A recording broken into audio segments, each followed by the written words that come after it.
So, after playing Pikmin 4's demo, I have some thoughts to share as someone who's literally never played a Pikmin game before. Not one, two, or three, not a single second, not one. And I just wanted to share my thoughts as someone who's never visited the series ever, and also just what I'm looking forward to after playing the game because I have a lot of things to say. I just had a really great time, and I just thought I'd praise all the things I've experienced in Pikmin 4, and I'm genuinely interested to play those last three games after playing this one. And I guarantee you, after hearing this, though there will be story spoilers, I will note, I'd say go for it. Like, play the demo, see what you think. I think Pikmin 4 is gonna be like a must-buy for the Switch after playing this game, because there's so much. There's so much to see here, and hopefully I'll be able to get all of it in a coherent 20-30 minute video. But yeah, let's go over beginning to end story-wise, and then I'll wrap it up with like a few things that I just found were like really well done in between all of those story beats. So beginning of game is stuff we've mostly seen, which is Olimar being stranded on this island after his ship crashed again, and then just using the help of the Pikmin to head after his ship parts. But accompanying him is Space Dog, which is Moss, he effectively names, and just hangs around with him, just helping him gather ship parts. And then after a short while, you get sent into full-on gameplay going into a house. A full-on house. And then after the Pikmin flee for whatever reason, we still don't know after, fully completing the demo. Yeah, there's just this really neat short tutorial, basically letting you figure it out with all the mechanics with the Pikmin and what will eventually be Ochi when you play the game. But yeah, just like being able to mount them and do rush attacks and sending Pikmin and using commands, just all that stuff. All that usually basic or complex Pikmin stuff alongside Ochi. You fight a boss battle, and then shortly after you get the ship parts, Olimar uses the satellite to send a signal to the rescue corps, which they also crash, which is wonderful. And then there's you. You get to customize your character. There's one thing I will nitpick about. I wish there were more options, just because I love character customization, but I will say it does suck that there's not more there's only a few hairstyles and a few colors you can use for them, which is fine. It's fine. It's really not a big thing. And the fact that it's here at all is appreciated, because, again, I love character customization. It's great.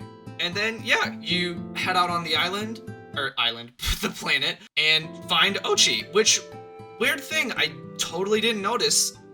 They start out as a pup at the very beginning of the game. They do not show up as we've seen in most footage, where they're relatively large, but no, at the beginning of the game, they're just a little guy.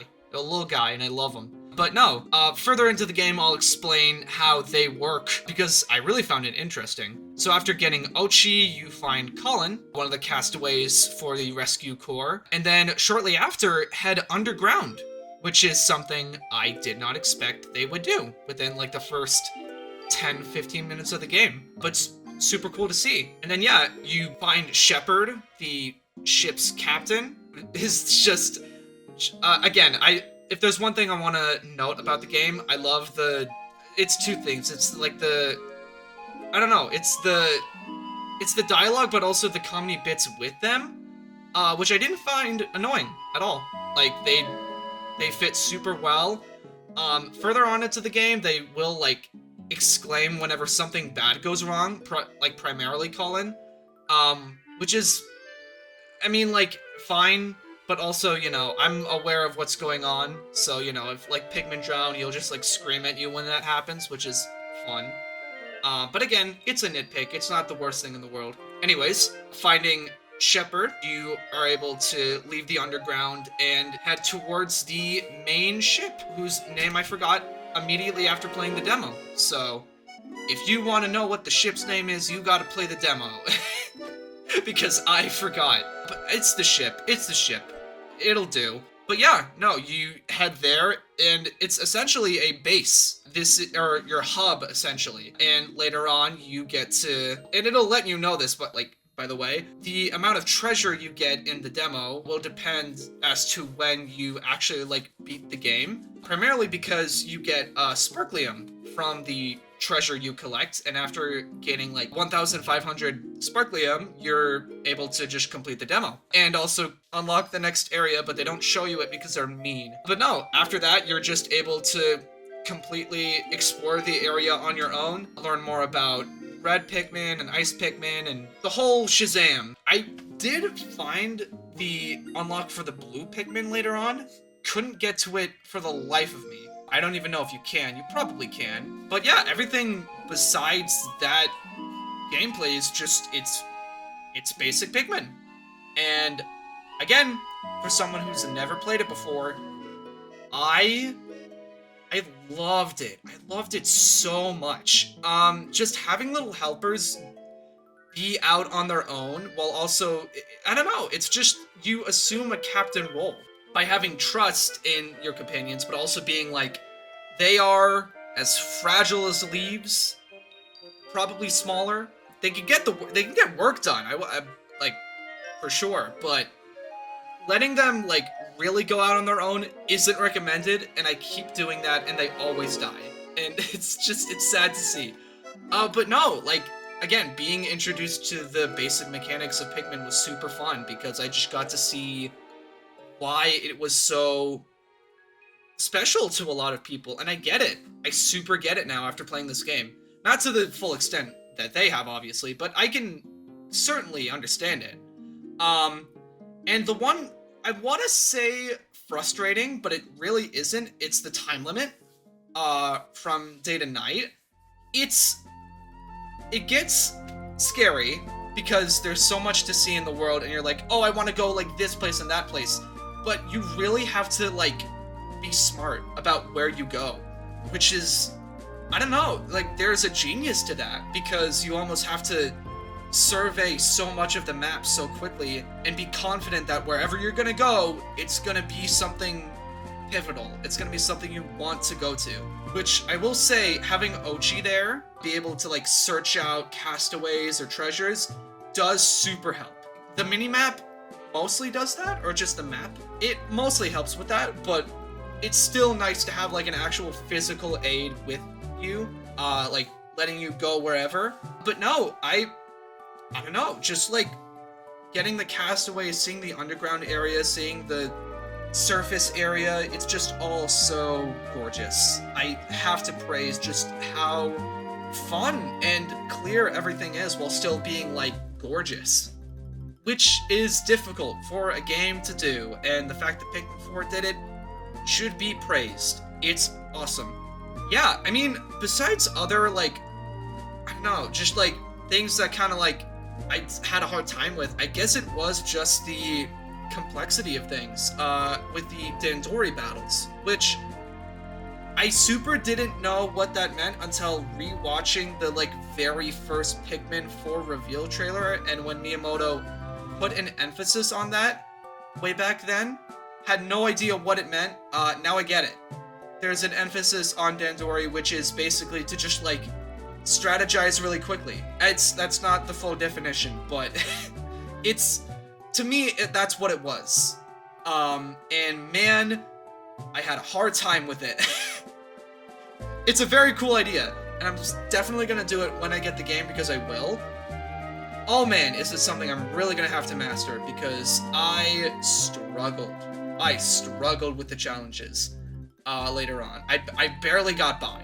But I will say, I love that. I love that this game was able to give me a challenge in the demo, of all things, because it provides so much more excitement knowing that. And I don't even have all the Pikmin, I haven't fully upgraded Ochi, I haven't gotten all of the gear. Yeah, it's wonderful how Pikmin 4 was able to provide a challenge in the demo and like really show like, hey, it can get worse by all means, because I have not met the nastiest bosses by any means. Like, looking into the trailers, they're insane. They're absolutely insane. And that's another thing, the enemy designs. I love them. I know probably a lot of them are returning from previous Pikmin games. Again, being new to Pikmin.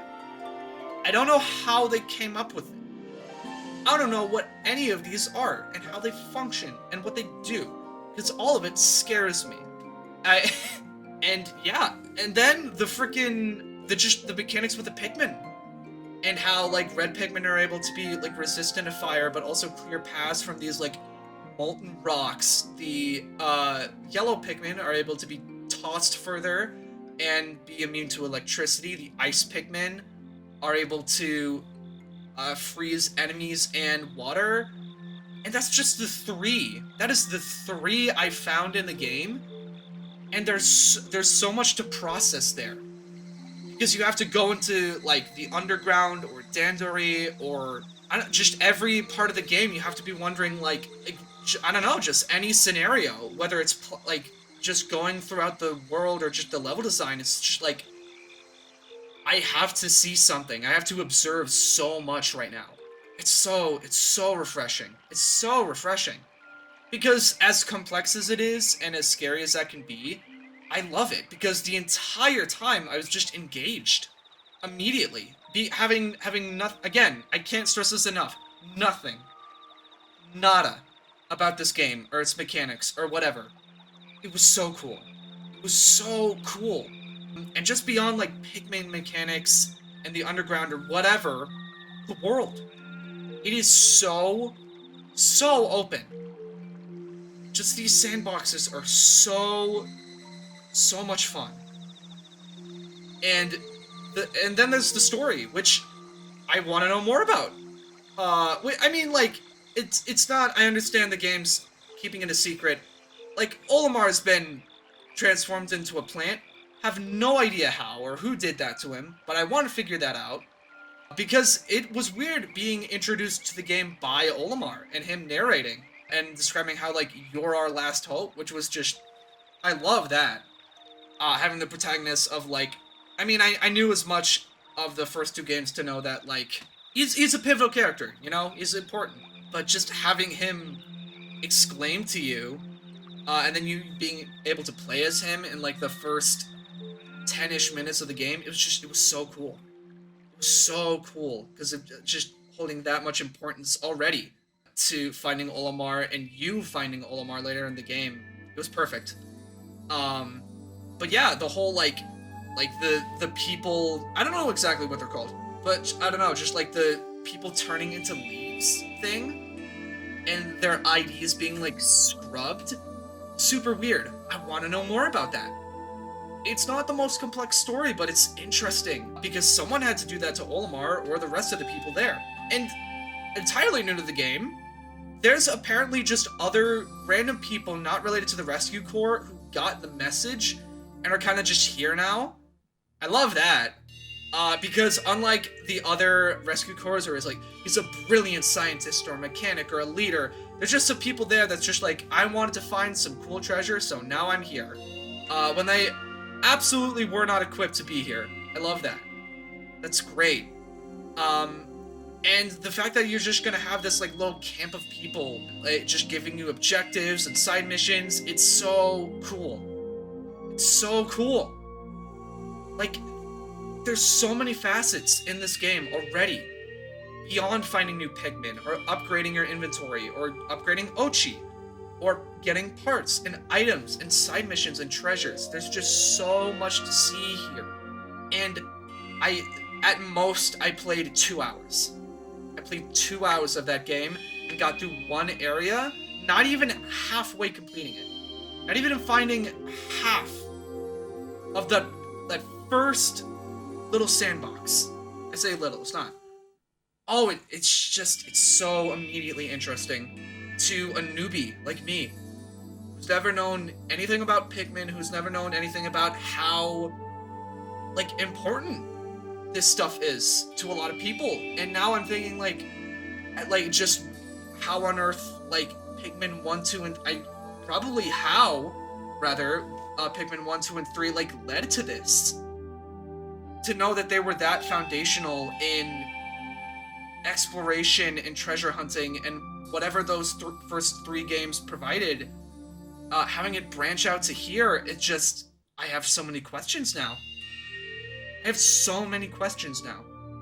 But yeah, there's not much else to say here other than, like, it was fantastic.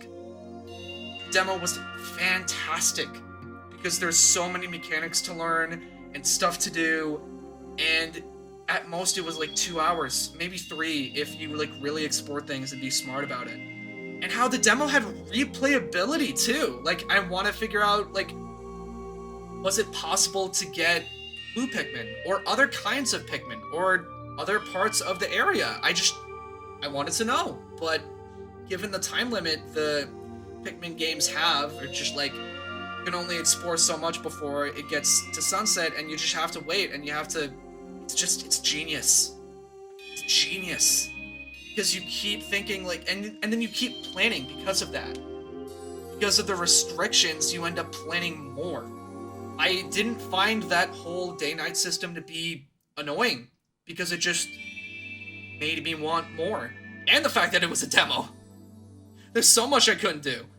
But yeah, no, I'm absolutely playing that game. 100%. Yeah, if you have any thoughts you'd like to share in the comments, please do. Or if you want to see me play the game. Same with subscribing as well.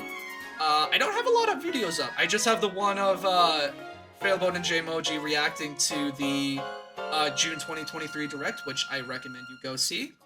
But yeah, that's my analysis, commentary, thoughts about Pikmin 4. The demo, rather. But yeah, I hope you enjoyed the video, and let me know if you want more videos like this when the full game comes out. But yeah, thanks so much for watching.